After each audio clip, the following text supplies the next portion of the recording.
extended the funding for this measure. In fact, in my riding, in all of my riding is covered by this pilot project, and I believe that it's a step in the right direction to support our workers in order to build a strong Canada. Thank you, Mr. Speaker. There will be 1.5 minutes left for questions and answers.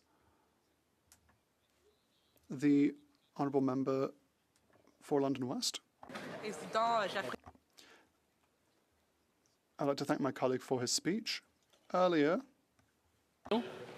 Sorry, is this a question? No, we're done with questions. There'll be a minute and a half after the time provided for question period. Deputy statements by members. The Honourable Member for Courtenay Alberni.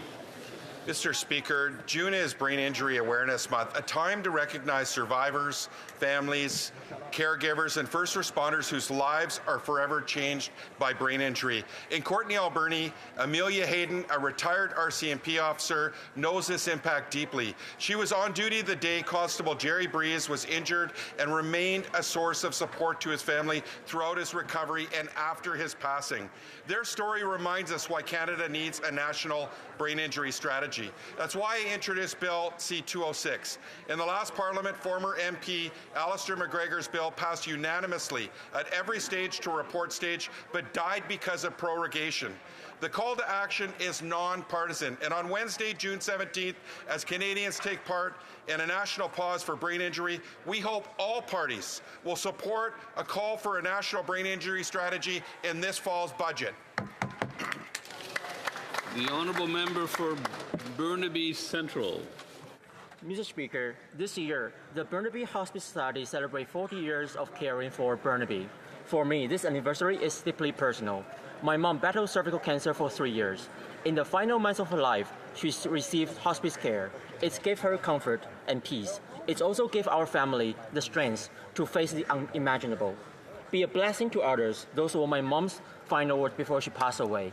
They led me to a life of service and to this house.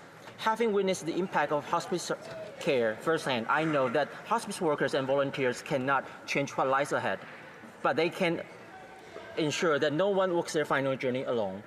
To every staff member, volunteer, donor, and supporter of the Burnaby Hospice Society, merci. In moments when the hand is held for the last time, and when the final goodbye is whispered, you are there. You remind us that the soul of a community is not how it celebrates life, but how it cares for one another when life is drawing to a close. Merci.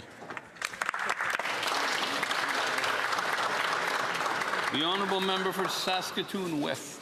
Mr. Speaker, I rise today with a heavy heart to speak about a devastating fire in Hampton Village in Saskatoon West. In a matter of moments, 4 homes were destroyed and 20 properties were damaged. Families lost the places where they built their lives, raised their children, and made their memories. One family also suffered the heartbreaking loss of their beloved dog, Mocha. These are the kinds of tragedies that shake an entire community. But in the midst of this sadness, we've also seen the very best of Saskatoon West. Neighbors, friends, local businesses, and complete strangers have stepped up to help those who lost so much. Businesses like Da India Curry House and Sweets for My Sweets have held fundraisers to support the victims, showing what community compassion looks like in action. To the families affected, Saskatoon stands with you. You are not alone. And to everyone who has donated, volunteered, prayed, or offered support, thank you. Thank you for reminding us that even after great loss, hope, kindness, and community spirit can be stronger than ever. The Honourable Member for Nunavut. With June being National Indigenous History Month, I remind all Canadians to celebrate the stories, culture, strengths, and brilliance of Indigenous peoples across Canada. As a proud Inuk, I highlight the strength of both Canadian Inuit from across Inuit Nunangat and Inuit from across Inuit Tapirit Nunakjuangme, the circumpolar Arctic. Ancient Inuit worldview is embedded in our current society. I see it in Inuit remaining to be hunters, seamstresses, and knowledge holders. I hear it through Inuit decision makers having influence in domestic politics and abroad. I have watched it shape legislation strengthening Indigenous languages and rights, including in UNDRIP. We still have much to learn from Inuit and Indigenous peoples. Let us work together for the betterment of our collective future. Kuyan na may okaktitiye. The honourable member for Lanark Frontenac. Mr. Speaker, I hope that all colleagues have reviewed the seating plan that is being proposed for our return to centre block. Faced with a growing number of MPs in a fixed space, the government's solution is, number one, to expand by about 30% the size of the desks assigned to Cabinet, so that the Prime Minister will feel like he's back home on his favourite luxury jet.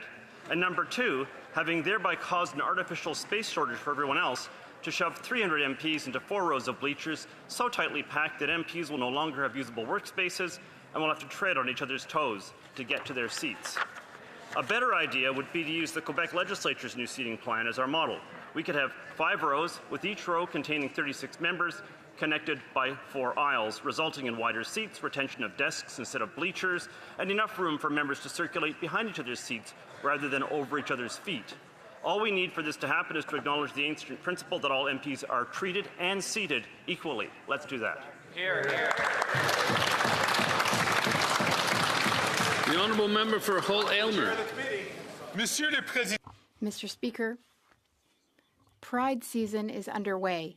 I'm happy to rise to highlight the 30th anniversary of Jeunesse Idem in my riding. For 30 years, young people from the 2S LGBTQIA+ community in the Outaouais region have had a place where they are respected, supported, and loved. For 30 years, queer young people in the Outaouais region have had a place to grow, to be part of a community, and to discover themselves.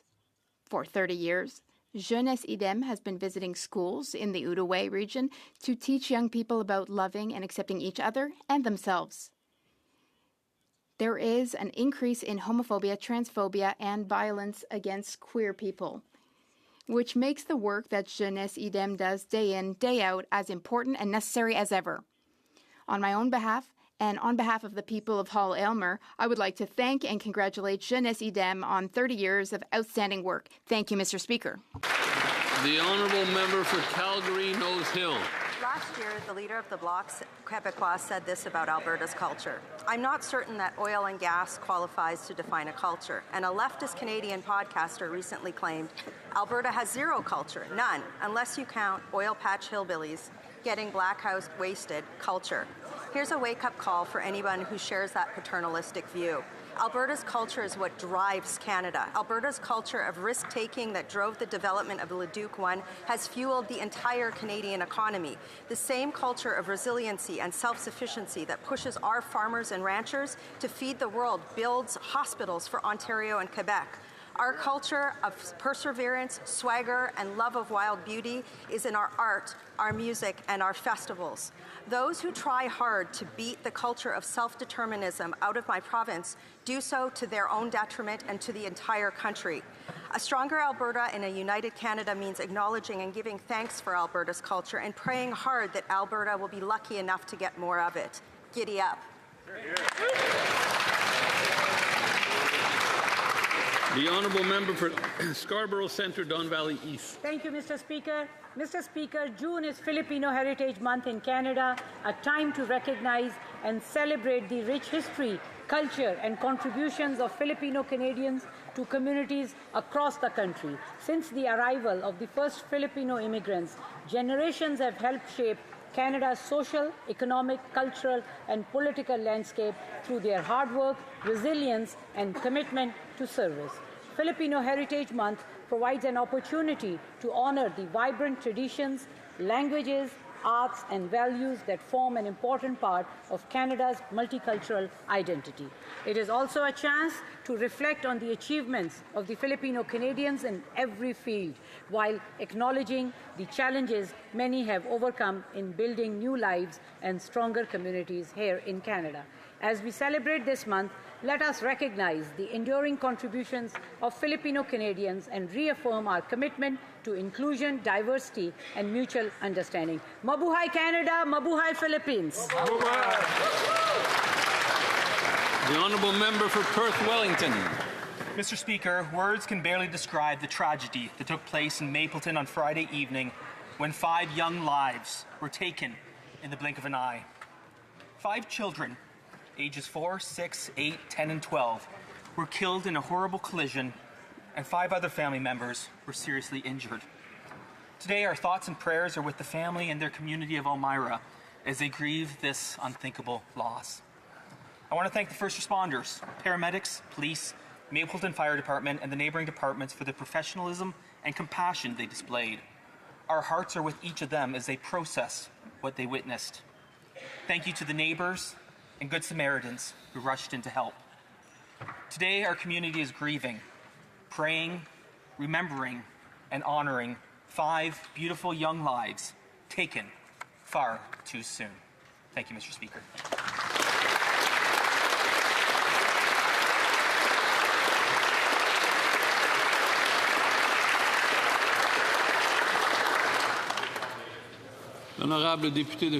The Honourable Member for Shefford.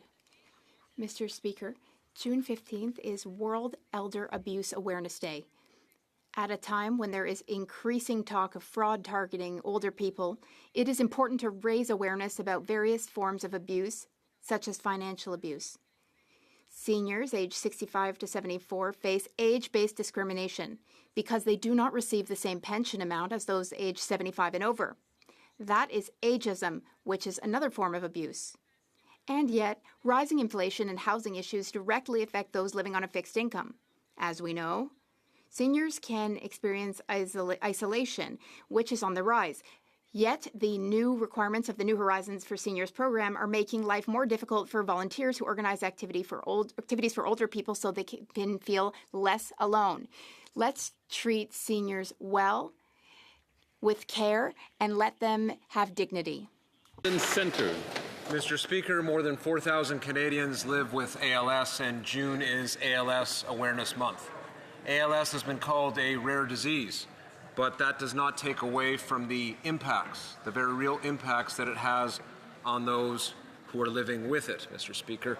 ALS attacks the nerve cells that are responsible for movement, and therefore basic human functions like walking, speaking, breathing, and much more are impacted. And while the effects are gradual, they are absolutely devastating. But for this month of June, where we reflect on ALS and what it means for those living with it, we also think about the resilience and celebrate the resilience of those who have this terrible disease, but also their family, their friends, their healthcare workers, and of course the researchers who are doing so much, not only to bring awareness, to provide hope. Research, of course, is another word for hope. So I thank them. I thank ALS Society of Canada, ALS Action Canada, 2 incredible advocacy organizations doing so much as well. We will continue this fight together. Thank you very much, Mr. Speaker.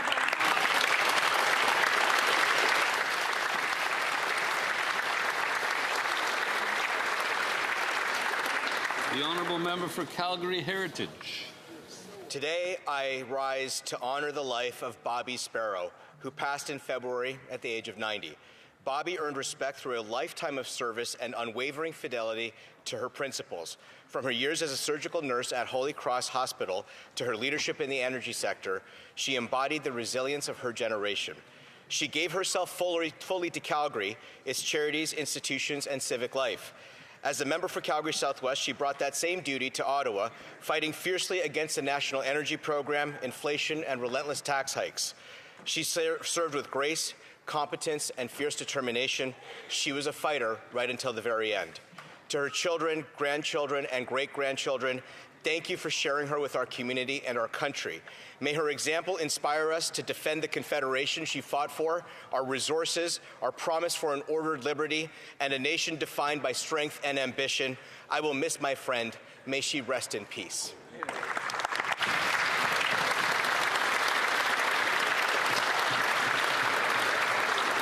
The Honourable Member for Don Valley North.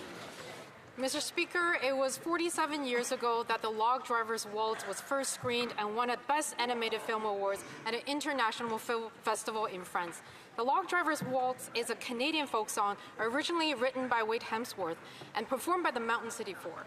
And most of us will instantly associate the tune with the iconic vignette of the timeless tale of a young girl who, to please both her parents, she had to give way and dance with the doctors and merchants and lawyers as the log driver goes birding down and down Whitewater. Directed by John Weldon, the film celebrates the lads as they work on the river and has captured the imagination of generations of Canadians and generations to come, I'm sure, because that's where the log drivers learns to step lightly.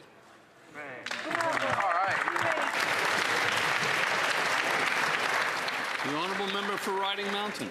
Mr. Speaker, thousands of Canadians are writing to the Health Committee demanding an investigation into the $300 million prescribed IT scandal. But Liberal MPs are silencing their voices and blocking an investigation.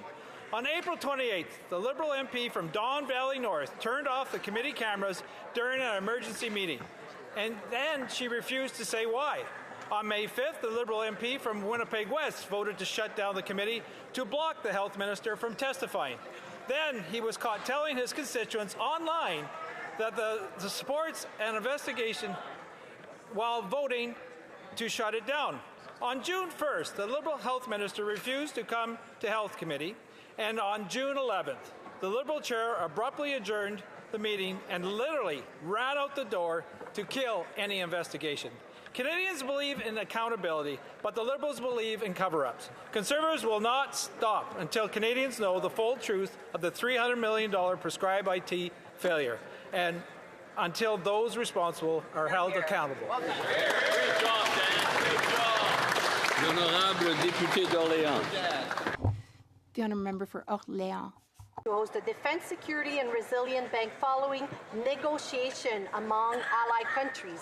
Cette décision reflète la confiance de... This decision reflects the confidence our allies have in us and will lead to the creation of an institution that will finance defence, offer affordable loans, and facilitate strategic investment. As Canada's national capital region, Ottawa-Gatineau is uniquely positioned to host the DSRB. Home to more than 130 missions, it is a recognized defense and security innovation hub with world-class research institutions, cutting-edge laboratories, and a rare ecosystem where government, industry, academia, and the security sector work together. Ottawa-Gatineau also boasts the country's largest pool of defense specialists, supported by a highly bilingual workforce. Joining my NCR colleagues, the Mayor of Ottawa and Gatineau, and I'm strongly supporting Ottawa-Gatineau as the ideal home for the DSRB. Merci. Thank you. The honourable member for Quebec-Mactaquac. Mr. Speaker, today the Prime Minister arrives at the G7 as the only leader who has driven his country into a recession. While families struggle through this full-blown recession, the Liberals continue to offer announcements instead of results. On Thursday, the Liberals brought yet another food affordability strategy, but grocery bills remain sky high. Canadians are making impossible choices just to survive. In New Brunswick, one man was forced to postpone open-heart surgery because he simply could not afford to stop working and recover. While in Moncton, there were over 300 opioid overdoses in just 2 weeks. Things are getting desperate, Mr. Speaker. Yet while families struggle to buy groceries, the Prime Minister is leaving on a jet plane, and he's not sure when he'll be back again, spending nearly $1 million on luxury in-flight catering over 14 trips so far. When 2 in 5 Canadians struggle to put food on the table, they are right to ask, why are Liberals funding luxury while our families are struggling just to get by? The honourable member for Ottawa Centre. Speaker, the Canadian Indo-Caribbean Organization of Ottawa is celebrating the 25th anniversary of their annual multicultural event. Wow. This special occasion is a celebration of the culture, heritage, and identity of the Indo-Caribbean community. It is an opportunity to recognize the many valuable contributions that the Indo-Caribbean community has made to Canada, particularly in the National Capital Region. I want to congratulate my friend Peter Maharaj, who is here on the Hill, for his hard work and dedication to organize this wonderful event over the years. A big gratitude to all the volunteers in our community for assisting in the success of this multicultural event year after year. Congratulations, and here's to 25 more years of celebrating Canada's Indo-Caribbean community. Thank you. Oral questions, questions orales. The honourable member for Oshawa. Mr. Speaker, today the Prime Minister arrives at the G7. as the only leader who has driven his own country into recession. While he flies around the world in style with nearly $1 million in luxury in-flight catering, Canadians are being driven out of their homes and into food banks. 2 in 5 Canadians are struggling to put food on the table, and many families are skipping meals, living in RVs, and losing sleep over how they will pay their bills. Will the Prime Minister reverse his costly Liberal policies that have caused this crisis so Canadians can afford to live and have hope again? Here. The Honourable Government House Leader. Well, Mr. Speaker, every time we propose something to help the very people of which this member speaks, she rises on her leader's orders and votes against it. The groceries and essentials benefit, the Canada Child benefit, the aid for seniors, aid for dental care. And we will not apologize for the Prime Minister going to other countries, signing trade deals, bringing back billions in investment, creating jobs and opportunity for Canadians from coast to coast to coast. The Honourable Member for Oshawa. Mr. Speaker, Canadians are seeing through the illusions. These Liberals keep rolling out more programs and calling it progress. If you need more government supports just to get by, that is not success. That is an admission of failure. Right. All of the G7 countries face the same global pressures, yet only one has managed to turn these shared challenges into a recession at home. Well said. That is our Canada under this Liberal Prime Minister. Since the same global pressures are affecting everyone, why is Canada the only G7 country in recession while others have managed to avoid it? The Honourable Government House Leader. Well, let me tell that member and her entire bench what success looks like. Success looks like creating twice as many jobs per capita as the United States. Success looks like diversifying our trade. Success looks like contre cœur. Success looks like high-speed rail in Ontario and Quebec that party's against. Success looks like an MOU with the province of Alberta. Success looks like economic development from one coast to another to another. We're going to keep getting success, notwithstanding the opposition of these guys.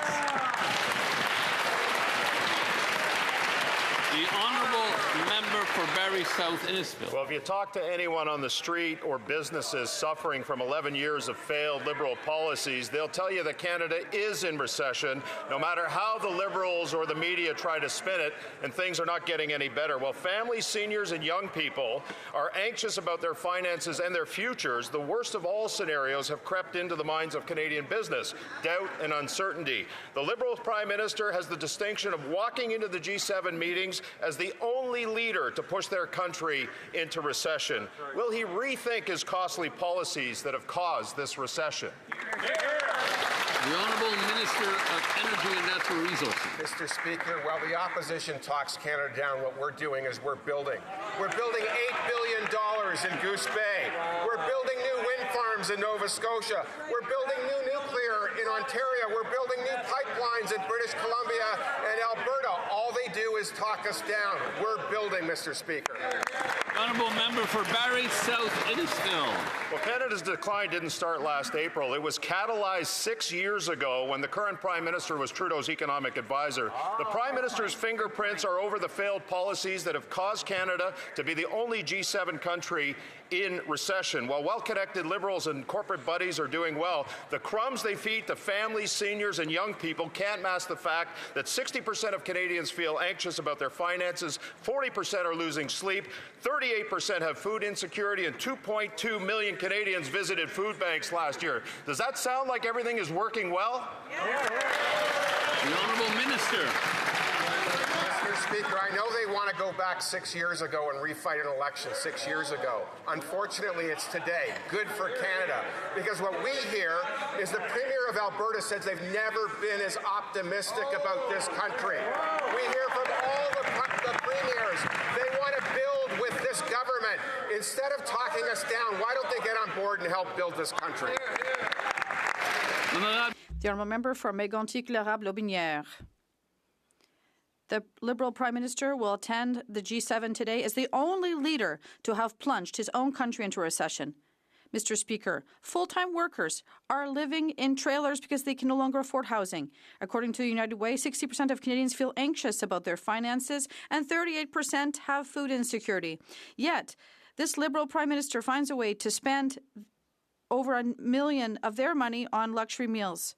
Will this Liberal Prime Minister finally end his inflationary spending, bureaucracy, and policies that caused this cost of living crisis in Canada? The Honourable Minister. Thank you, Mr. Speaker.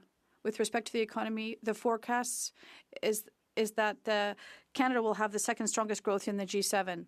Salaries are exceeding in inflation, but on this side of the House, Mr. Speaker, we want to build big projects, create jobs and wealth in our country. But now we see the Conservatives coming in every day with their hands on their hearts, even though they're voting against measures that will help millions of Canadians, such as the grocery benefit, dental care, child care. Mr. Speaker, I would ask them to take a step back and start walking the talk. The Honourable Member for Mégantic-L'Érable-Lobinière. Mr. Speaker, they want to applaud them for a Band-Aid they put on a cut that they created. That's the problem.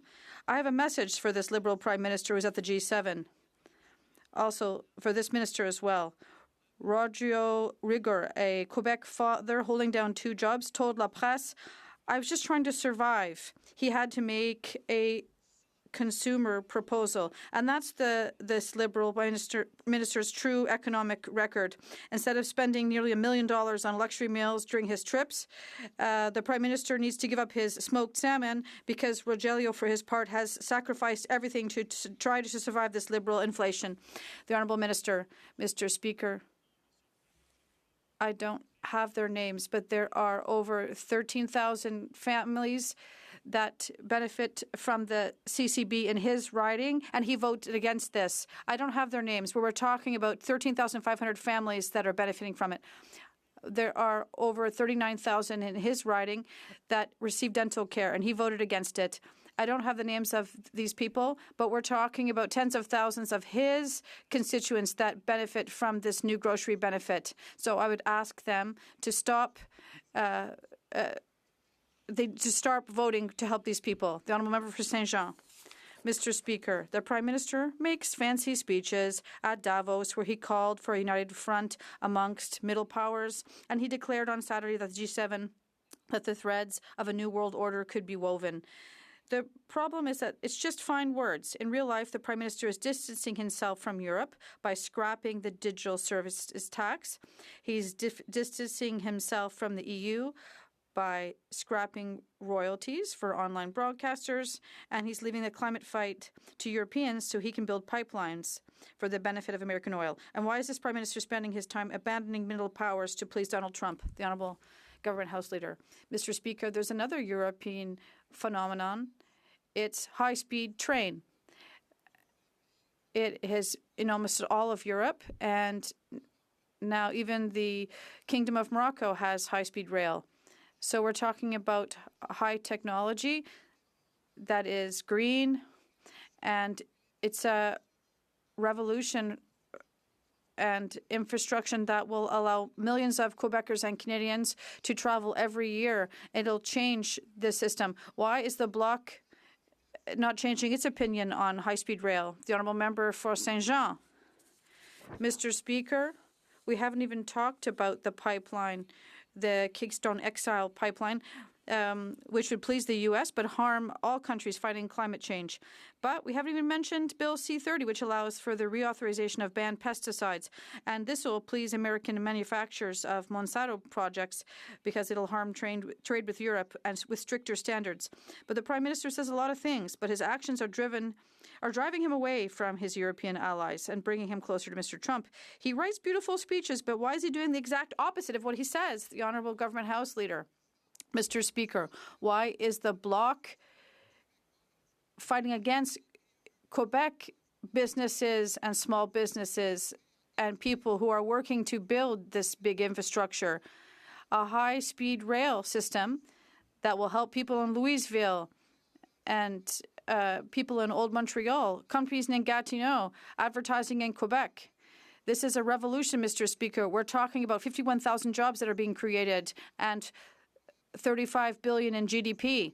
It's a revolution for transit, and how come this member is turning his back on it? The honourable member for Drummond. We'll give them another chance. The Prime Minister keeps saying that we have to join forces with middle powers against the U.S., but yet he's turning his back on the 17 European countries in Australia, which are imposing taxes on digital services. He's abandoning the EU, which imposes fees on online streaming giants like Netflix.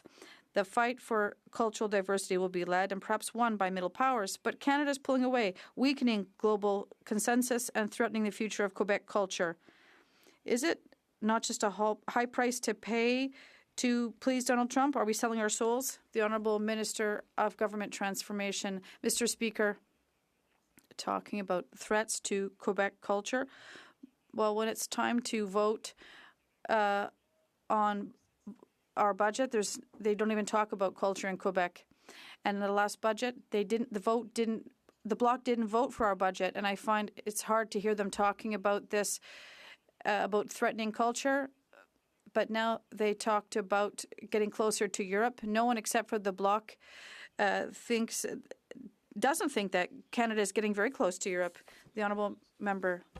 Mr. Speaker, in just 14 trips, the Prime Minister has spent nearly $1 million on in-flight catering at taxpayers' expense. Meanwhile, 2 in 5 Canadians struggle to put food on the table, and a record 2.2 million Canadians relied on the food bank in a single month. Liberal inflationary spending, red tape, and anti-development policies are driving up costs and weakening our economy. And it is always Canadians who are left paying for Liberal waste. So, Mr. Speaker, will the Prime Minister reverse his costly policies that caused this crisis so Canadians can afford to live again? The Honourable Secretary of State for Rural Development. Thank you very much, Mr. Speaker. I'm uncertain where that member has been over the last number of years, but I want to give them one good example of how this government stood up for Saskatchewan when 14 of them sat on their hands for 10 long years, Mr. Speaker. I am talking to the Saskatchewan Conservative MP caucus. Why didn't you defend this canola deal? Why didn't you stand up? No, I don't. I'm not involved in the canola deal. Again, a reminder to go through the chair. The member may continue. Thank you very much, Mr. Speaker. My question is, why didn't they stand up for Saskatchewan and the canola deal that brought billions into Saskatchewan producers? Again, they sat on their hands doing nothing.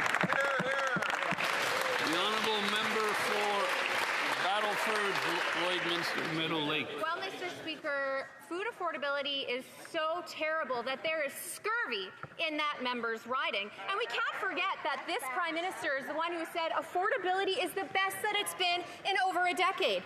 But you know what? He's showing up at the G7 as the only leader who has caused a recession in his own country. That is his Liberal government's record. Inflationary spending, red tape, and anti-development policies are driving up costs. It's not global factors. It is the Liberal choices that Canadians can't afford. When will this government stop making life more expensive for Canadians? The Honourable Secretary of State for Rural Development. Mr. Speaker, it would be really nice if I saw one Conservative visit Northern Saskatchewan to deal with the issues that we are struggling with, Mr. Speaker. Now, I would point out every time we have an opportunity to help my riding and many other ridings across this country, whether it's a food and essential benefit, the $10 a day daycare, Mr. Speaker, the food program for the schools, every single time we make initiatives, they vote against it, Mr. Speaker. So we'll take no lessons on helping any region in Saskatchewan that feels that they're underserved. We will represent all of Canadians and stand up for them forever, Mr. Speaker. The honourable member for Montmorency Charlevoix. Mr. Speaker, it's unfortunate, it's not nice, but we're in a recession and Canadians feel it. Some families spend over 120% of their income on food and housing alone. Some people even have to borrow to eat. And the reality is that these Liberal programs aren't working, and that more Liberals are in charge, the more things cost. Today, the Prime Minister is going to the G7 as the only person who has plunged their own country into a recession. He likes to make inspiring and fancy speeches abroad, but can he not admit that families have to pay the price? Thank you very much. On last June 9th, Canadians received their first payment for the grocery and essentials benefit. We're talking about millions of Canadians who received assistance to buy groceries. And we're very proud to help Canadians with this challenge. And Canadians are brave, and they're going to work with us to rebuild our economy, which is solid and responsible. Thank you. The Honourable Member for Montmorency-Charlevoix. Well, in Quebec, average annual income is $67,000, and I received a picture of this famous grocery benefit. For a Quebec worker that earns $67,000 a year, he received $11.98. $11.98 to help him pay for groceries. Families can no longer afford groceries, rent, and gas, and the Liberals have plunged this country into a recession. Can this Prime Minister take advantage of his time with the G7 to take advice from all the other countries that are not in a recession? I think it could help. The Honourable Secretary of State. Mr. Speaker, the question from my colleague allows me to talk about the announcement we made last week. We're talking about $1 billion we're investing in food infrastructure to build food markets and more accessible hubs for Canadians. We are also going to enhance competitiveness. We're going to do this because it's important, and yes, Canadians need ongoing support. We have done this, and they're behind us because they also want us to rebuild our country in an autonomous and responsible fashion. Thank you. The Honourable Member for Lethbridge. Today, the Prime Minister arrives at the G7 as the one and only leader who has led his country into a recession.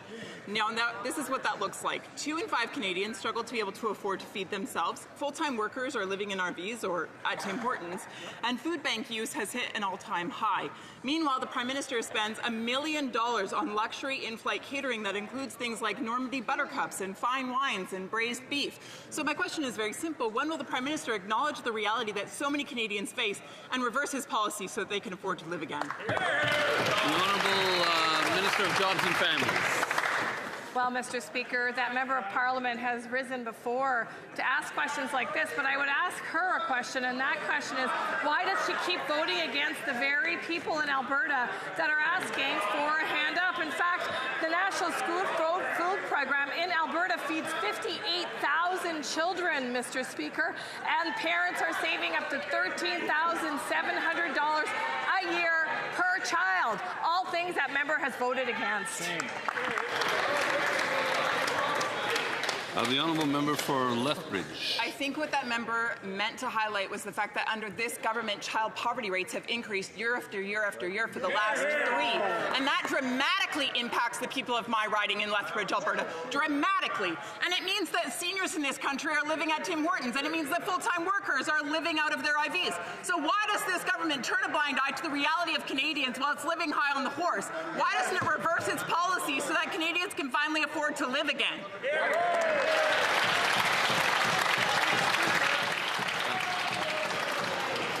The Honourable Minister for Jobs and Families. Mr. Speaker, if you check Hansard, you'll find that member is on record saying that parents don't want help. And in fact, what I hear from Canadians, including Albertans, who write to me as the Minister of Jobs and Families, is let's stand up for each other. Let's make sure not one kid goes hungry, no matter if their parent is out of work, no matter if their family is struggling, because circumstances are unfortunate for some families, but what's most Canadian is the value of helping each other. The Honourable Member for Nanaimo-Ladysmith. I'll remind that member that today the Prime Minister is at the G7 as the only leader in the G20 who has caused a recession in his own country, technical or otherwise. He says the data can be uneven. What is not uneven is the pain, Mr. Speaker. Food bank use is at record levels, while 2 in 5 struggle to eat. And full-time workers live in people's driveways because a paycheck no longer buys a home. All while the Prime Minister's in-flight catering bill for just 14 trips could feed a family for 55 years. When will this Prime Minister reverse his costly policies and make good on his announcements so Canadians can afford to live again? Again, before we go to the answer, I just want to remind members that even if certain things are in the news, we should not mention the presence or absence of members. The Honourable Minister of Veterans Affairs. Here. Mr. Speaker, the Prime Minister is attending the G7 today, and he's attending I'm trying very hard to apply the rules, but members are making it very difficult. We don't need to talk about location.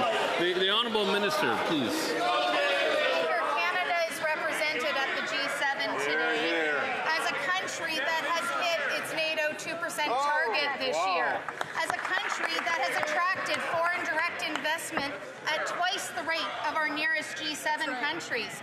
And as someone who as a country that has secured 20 economic and defense agreements over 4 continents, British Columbians like to see this growth. This is Canada. The Honourable Member for Laurentides-Labelle. Mr. Speaker, the Ministry of Natural Resources warned on Thursday that wildfires will intensify throughout the summer as hot temperatures are expected. And in fact, 300 mayors have called on the federal government to abandon its plans for new pipelines. And their statement has said that communities will be reduced to ashes this summer while we continue to rely more and more on the expansion of fossil fuels. Mr. Speaker, as we enter another wildfire season, will the Liberals finally put an end to their obsession with oil? The Honourable Minister of the Environment. Mr. Speaker, I'll repeat once again that our government continues to fight against climate change, and we are also putting in the work. We have strengthened methane regulations, and we are a global leader in this respect. People are looking at us and asking us to do better, and when we talk about what we're doing with respect to climate change and international financing, once again, we are a leader. And every time we make this change and do this work, the Bloc doesn't support us. If they want to do the work, they should help us with electricity. The Honourable Member for Abitibi-Témiscamingue. Mr. Speaker, the Department of Natural Resources announced on Thursday that we're facing another difficult summer in terms of wildfires. Yet you wouldn't know it if you listened to the minister, because 2 days earlier he was in Calgary at a conference of energy producers saying that the oil sands were Canada's greatest industrial achievement. He was touting the acceleration of oil and gas exports at the very moment his own department was warning that our regions are going to burn. According to the Liberals, should the safety of forested regions not take precedence over oil sand profits? The Honourable Secretary of State to Nature. Climate change is a reality that we're not ignoring, and we are working on it. We have a strategy for nature, and we're going to be able to protect 30% of our land and oceans. It's part of our fight against climate change. My climate mentioned the methane regulations and everything we're going to do for renewable energy. It will help us to fight against climate change, and that will allow us to advance and become economically autonomous. Mr. Speaker, community organizations are warning that the rushed changes to the New Horizon for Seniors program are putting hundreds of projects at risk. Many volunteers are seniors who already struggle with technology. With only weeks to register for a CRA business number and navigate a complex online portal, these changes are overwhelming, and many fear they will be disqualified. Will the Liberals fix these unnecessary barriers, or will they have to create another program to help seniors apply for a current one? The Honourable Parliamentary Secretary. Mr. Speaker, we are incredibly proud of this program. Last year alone, it supported over 2,600 projects right across Canada. helping seniors stay active and engaged and fight isolation. This year, we're increasing the value of the grants, and we're making some changes to strengthen the integrity of the program. Service Canada is there to assist with any organizations with questions on how to apply, and we're going to make sure that this program remains accessible for seniors and organizations and meets the standards of integrity that Canadians expect. Member for King Vaughan. Mr. Speaker, the Secretary of State claims that registering for a CRA business number and using the online portal is simple, but senior organizations are telling a different story. In my community of King Vaughan, where 18 senior groups have been supporting over 6,000 senior volunteers, have been frantically calling my office scared of missing out on critical funding. These changes will leave the most vulnerable organization behind. Why are the Liberals trying to bury seniors in even more red tape? The Honourable Parliamentary Secretary to the Mr. Speaker, Secretary of State for Seniors. Mr. Speaker, quite the opposite. We've worked hand in hand with organizations to ensure that these changes to this program are welcomed. We know that this program delivers important services for seniors in every single riding of every member in this House. That is something that we are going to continue, and we will take no lessons from the Conservatives in our support for seniors when they continue to vote against programs like the dental care plan and the groceries and essentials benefit that benefits single seniors right across the country. The Honourable Member for Bellechasse-les-Chemin-Lévis.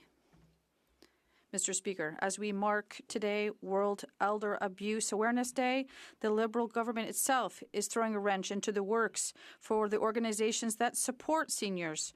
Under the new rules of the New Horizons program, volunteer groups must obtain a business number from the CRA, a process that can take several months, in addition to navigating an online application system. Organizations want to serve seniors and not battle Ottawa's bureaucracy, Mr. Speaker. Will this government back down on these bureaucratic reforms? And yes, we know who these people are in our ridings. The Honourable Secretary of State for Children and Youth. Thank you, Mr. Speaker. We are going to ensure that this New Horizons program for seniors reaches out to organizations to improve the quality of life for seniors. And these changes are important so that this program remains accessible while still respecting integrity as Canadians expect. We are working with the CRA as well as the department to help these organizations who need support managing this new business number. Applications will be ready as of July 14th. And the department is ready to help all those who need assistance. The Honourable for Bellechasse-les-Chemin-Lévis. Mr. Speaker, they're completely disconnected, but on another subject. The President of the Treasury Board was unable to answer a simple question from my colleague last week. This embarrassed their government and angered their fellow Liberal MPs. They had the whole weekend to get their bearings and find the right page in their briefing notes. Do they consider that they still have the Prime Minister's confidence? Just a couple of seconds to consult their notes for an answer. President of the Treasury Board. Mr. President, I don't know what the question was, but as the President of the Treasury Board, he talked about... no question.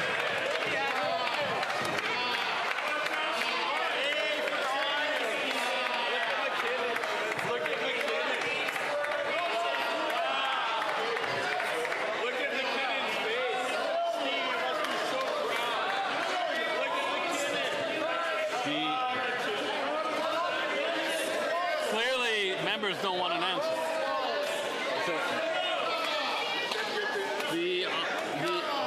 Okay, we're going to start over. The Honourable President of the Treasury Board. Thank you, Mr. Speaker. My honourable colleague made a statement, but there was no question in that statement. As the President of the Treasury Board, I strongly support the government's effort to improve and modernize access to information process. Access to information is a fundamental part of ensuring transparency and accountability to Canadians. That is why last March, we launched a review of the Access to Information Act. We provided library and archives. No. If one is going to ask a question, wait. Okay, the minister may take a few seconds to finish here. Thank you, Speaker. We provided Library and Archive Canada with a permanent funding increase of approximately $20 million per year to support its access to information system.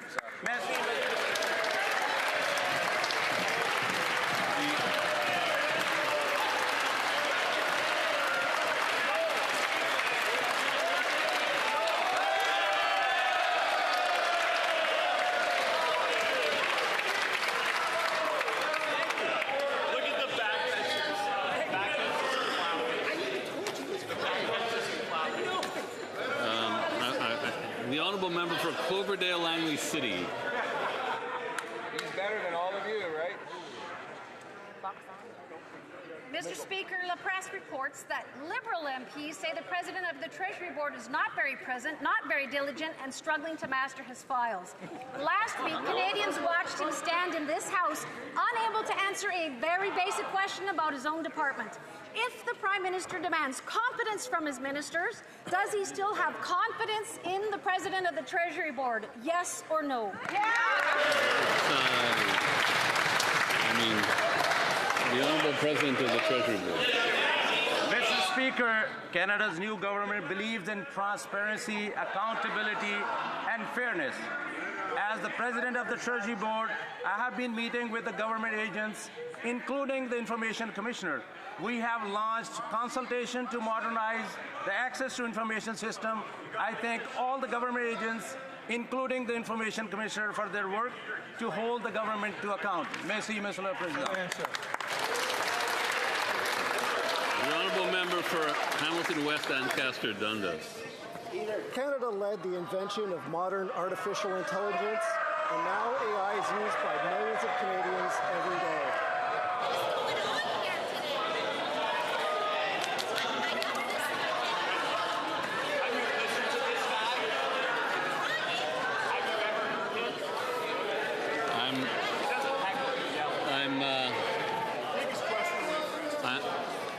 We'll try again. We'll try until we get this.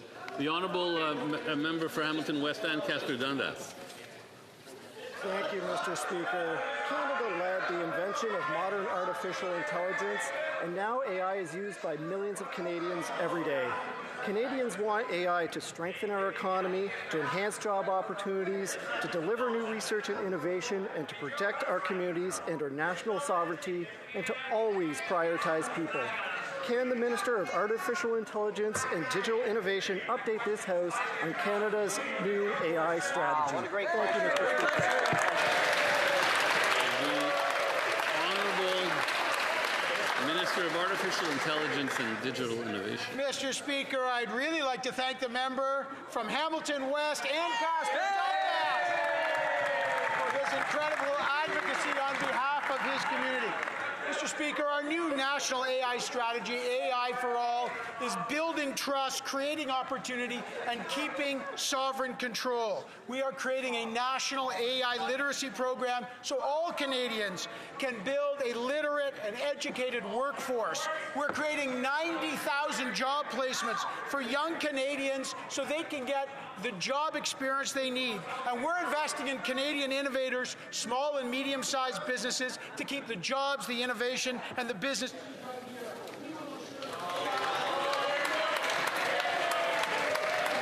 honourable member for York Durham.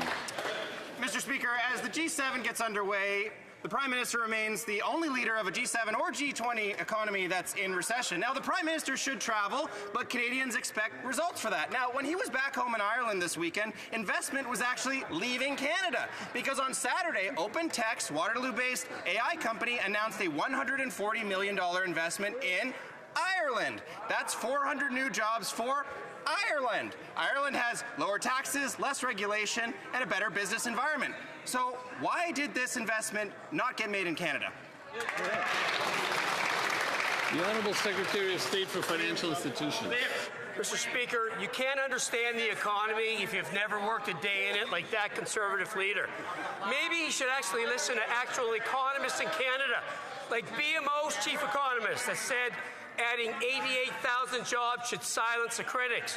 What about RBC's Francis Donald, that said that it's a wrong diagnosis, neither accurate or helpful? C.D. Howe panned his thoughts on the economy. Mr. Speaker, I could go on and on. On this side of the House, we're going to build Canada strong. He can continue with empty parking lot press conferences, props, and slogans. Thank you, Mr. Speaker. The honourable member for York Durham.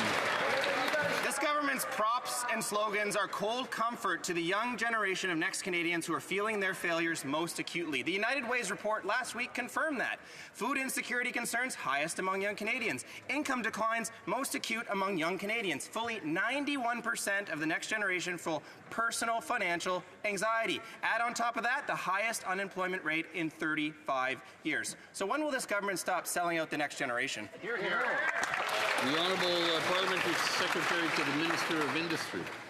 Thank you, Mr. Speaker. There are some very promising signs in the Canadian economy, especially in Ontario and especially for youth. Hear, hear. The Ontario unemployment rate is now the lowest in 2.5 years. The Toronto unemployment rate is the lowest since November 2023. Full-time jobs are up 154,000, 99,000 of which were youth. There are some very promising signs of this economy, and we have investment both going to Canada and in... Vernon has changed seats. I can hear him in a different spot now. The Honourable Parliamentary Secretary may continue. Pardon?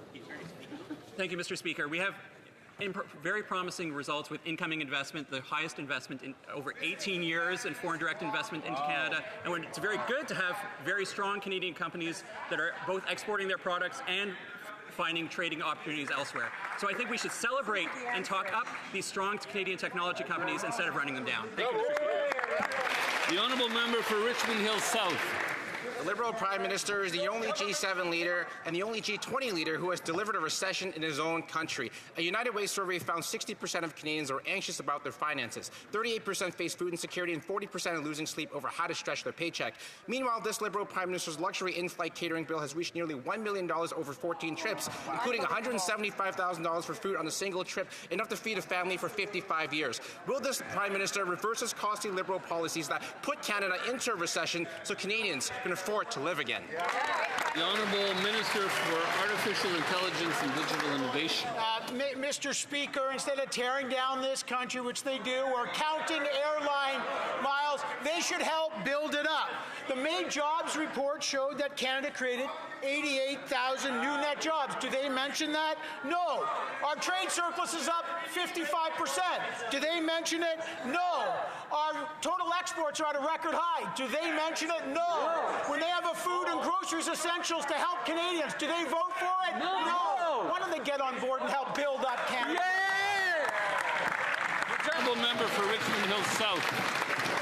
Conservatives aren't tearing down Canadians. It's Liberals who are keeping down Canadians. Those Liberal talking points will not help the full-time workers living in RVs and trailers because they cannot afford homes, or the families spending 120% of their income on food and rent alone, or the 22% of Canadians who have personally experienced poverty, or the 1 in 5 food insecure households. Every dollar wasted on Liberal luxury is a dollar not used to lower taxes, build homes, improve safety, or help Canadians make ends meet.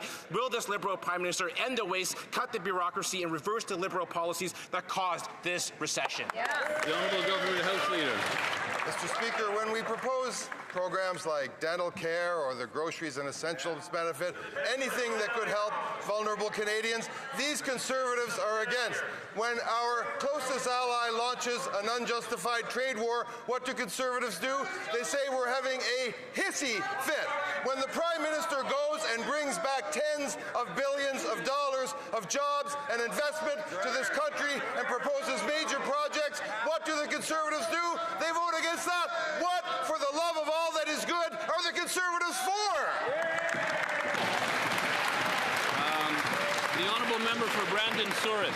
Mr. Speaker, despite leading Canada into a recession, this Prime Minister continues living in luxury, racking up $1 million in in-flight catering alone. Meanwhile, more and more Manitoba families are struggling just to put food on the table. Last week, Harvest Manitoba shared their Manitoba Poverty Report Card, which says it all, giving this government an F in their poverty rating, and advised that of the record-setting 60,000 Manitobans who visit food banks monthly, 30% are employed full-time. What? If full-time workers can't even afford food, these gimmicks and rebates aren't going to cut it, when is this government going to take serious action to reduce food prices in this country? Yeah, well said.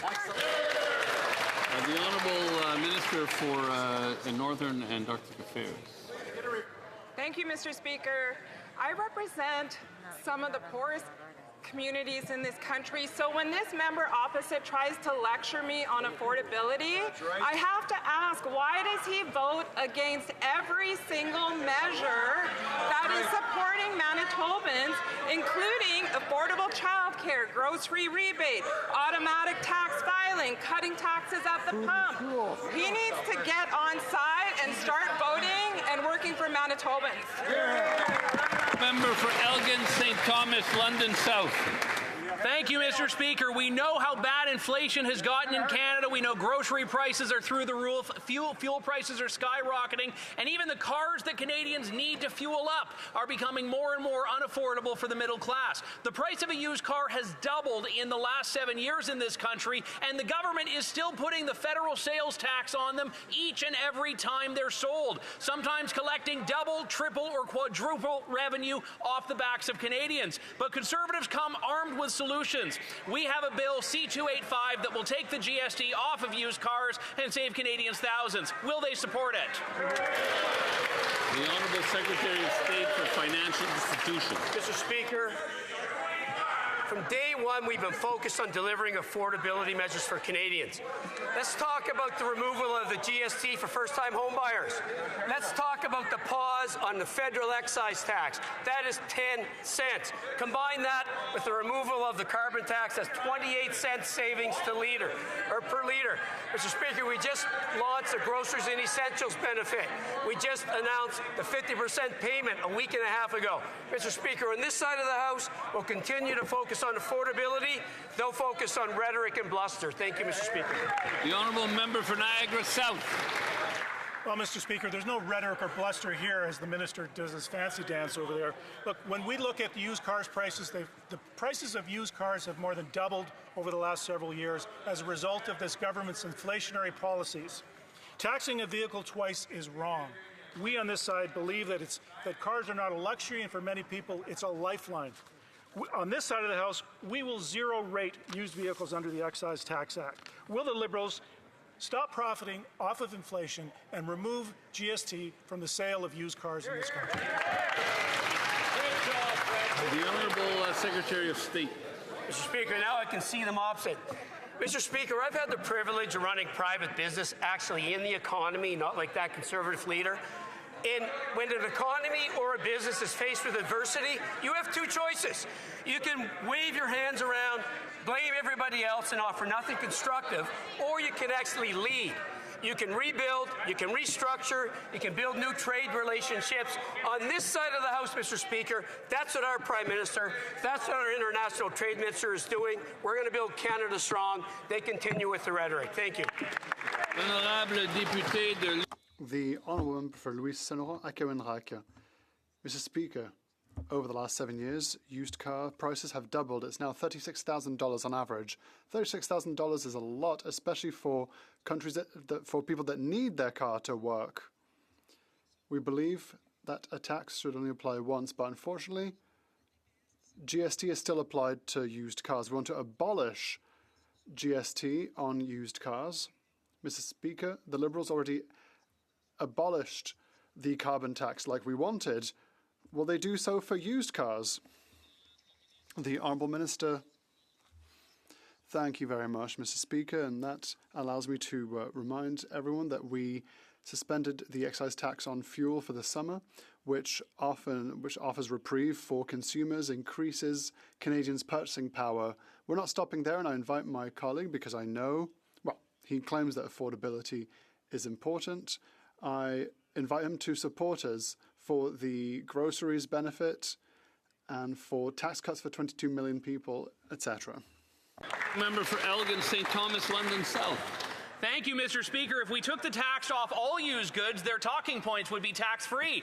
We asked the question 4 times and got 0 answers. We came with a solution, a conservative bill to save Canadians thousands of dollars by taking the GST off used cars. Cars that are taxed 2, 3, even 4 times, as many times as the Liberals avoided answering the question. It's a very simple one. In my part of the country and for MPs across this House, driving is not a luxury but a necessity. So will the Liberals join us and take the GST off used cars? The Honourable Parliamentary Secretary to the Prime Minister. Speaker, I will give the Conservative credit that they actually are now talking about actual measures that could support affordability, but I would ask them where they've been for the last number of months and years. I've been a member of Parliament for 7 years in this House, and it wouldn't matter if it's the Canada Child Benefit. It wouldn't matter if it's national child care. It wouldn't matter if it's the National School Food Program. Whether or not it's the tax measures we put in place, consistently they vote against these measures. So we appreciate that now they're finally talking about affordability, but we would ask them to actually support the measures that this government consistently puts in front to help support Canadians across the board. Good that they're now talking about. Why don't they get on board with some of the initiatives that we've put on board for years now, Mr. Speaker? The Honourable Member for Edmonton Riverbend. Thank you, Mr. Speaker. Mr. Speaker, we're facing a men's mental health crisis. Too many men and boys face mental health challenges, and too many simply won't ask for help. Last week, we once again hosted an annual Father's Day on the Hill event with Movember, where Montreal Canadiens great Guy Carbonneau shared his story and talked about the recent loss of his friend and teammate Claude Lemieux. As we mark Men's Health Month in June, can the Minister of Health provide an update on the much-anticipated Men and Boys Health Strategy? Hear, hear.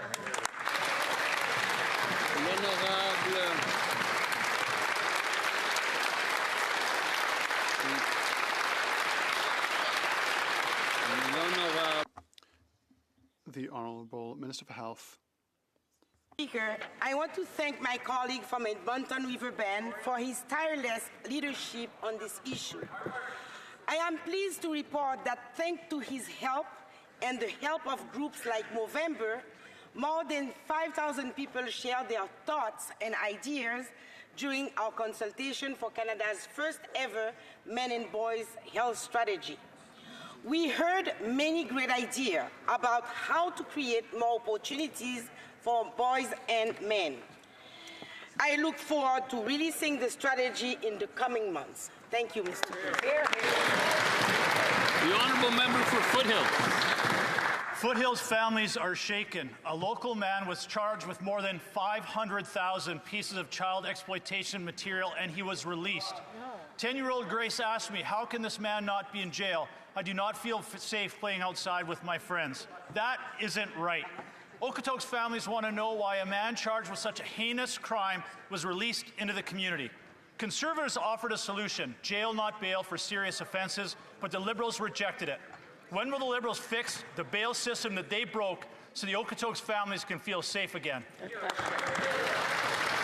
Honourable Minister of Justice.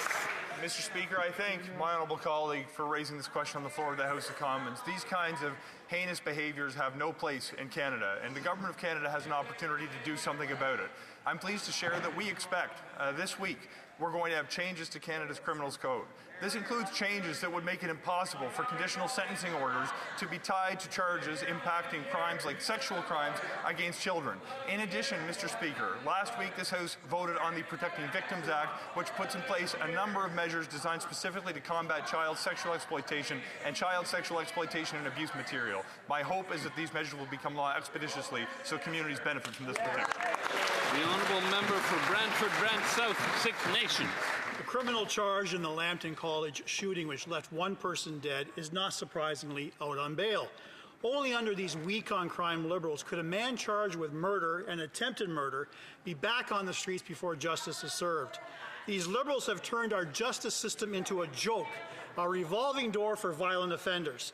Victims get fear, criminals get another chance. How many more accused killers do these Liberals intend to release before they finally admit that their weak-on-crime laws are a complete and catastrophic failure? The Honourable Minister of Justice. Mr. Speaker, the political motivation behind the member's question is obvious based on the way he's phrased it. But if he would like some validation that the Bail and Sentencing Reform Act that we have put forward in this House is supported by those who work on the front lines, I would invite him to talk to the head of the Canadian Association of the Chiefs of Police. I would invite him to talk to the head of the Ontario Police Service, to the Ontario Police Association. Mr. Speaker, the legislation we put forward has been informed by leaders in the police movement. It has been informed by provinces and premiers demanding the expeditious adoption of the Bail and Sentencing Reform Act. It has been informed by engagement with cities. We will do everything we can to listen to those expert voices to keep Canadians safe. The honourable member for Brantford, Brant South, Six Nation. That minister and this government has had 11 years to get this right. Last week, Canada suffered a tragic loss when Officer Mark Pinizzotto was shot and killed in the line of duty.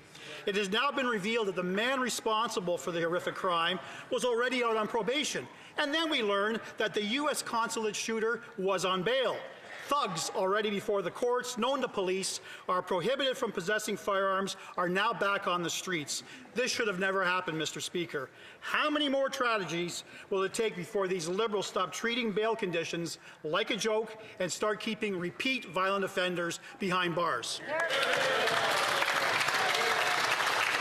The Honourable Minister of Public Safety.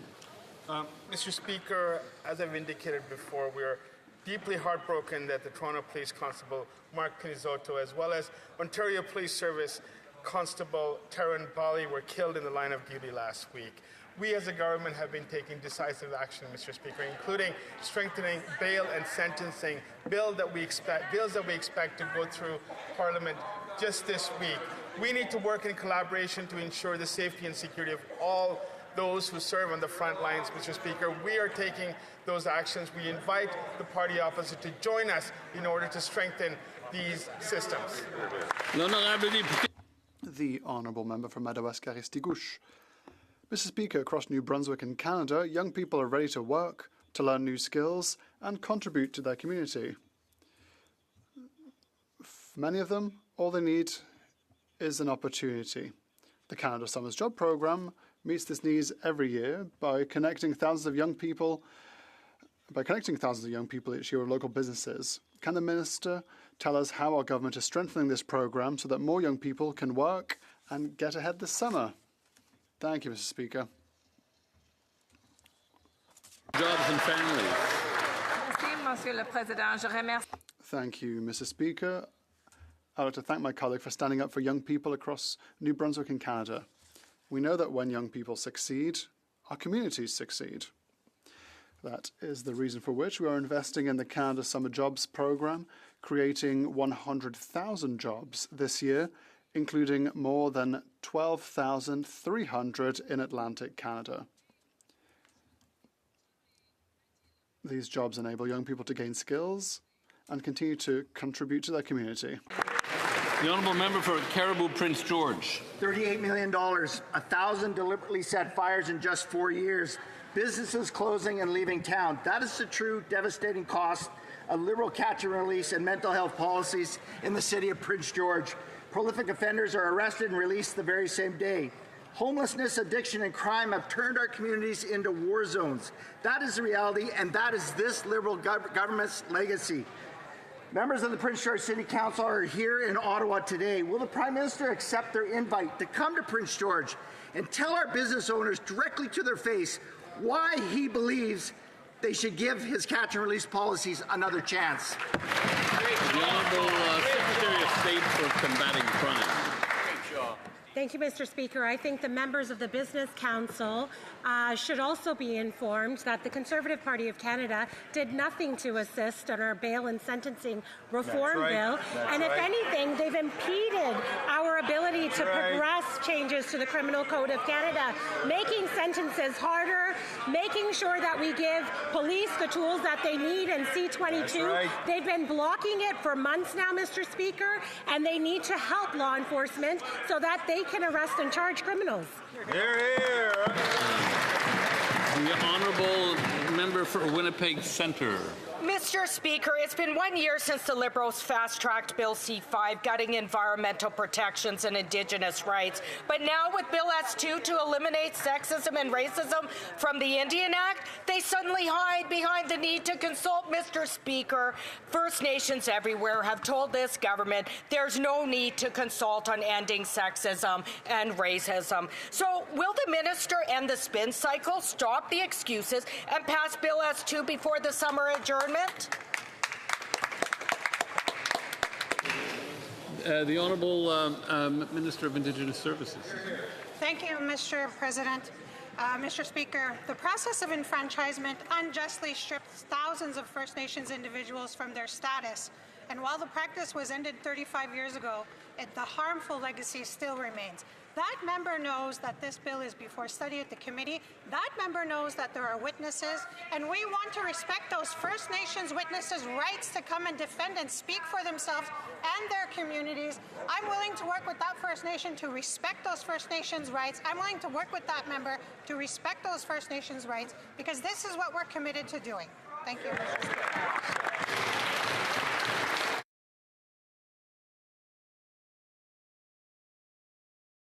L'honorable député de Drummond. The Honourable Member for Drummond. Mr. Speaker, point of order.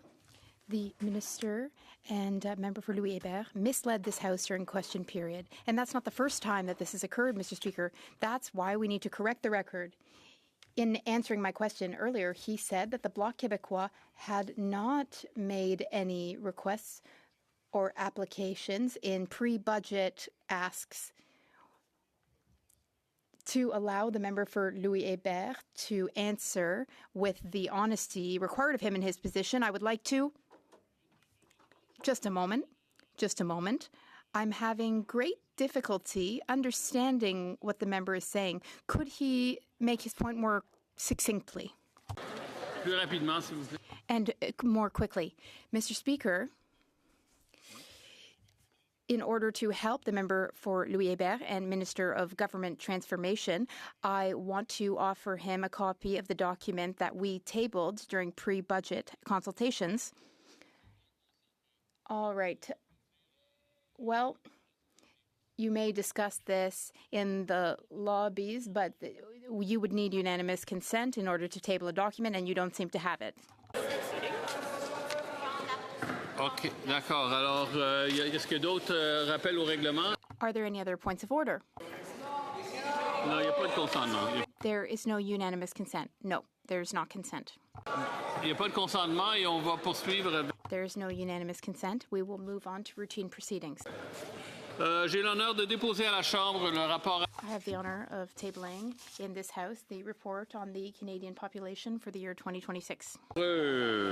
Under tabling of Mr. Lamoureux, the Parliamentary Secretary to the Leader of the Government in the House of Commons. Tabling the population. Yes, thank you. Mr. Speaker, pursuant to Standing Order 36.8a, I have the honour to table in both official languages the government's responses to 3 petitions. These returns will be tabled in an electronic format. Hear, hear. The Honourable Parliamentary Secretary to the Minister of Transport. Standing Order 32.2, and consistent with the policy on the tabling of treaties in Parliament, I have the honour to table in both official languages the treaty entitled Amendments to Annex 1 of the International Convention for the Prevention of Pollution for Ships 1973, as modified by the Protocol of 1978 related to thereto, adopted by the Marine Environment Protection Committee of the International Maritime Organization on June 17, 2021. Well done.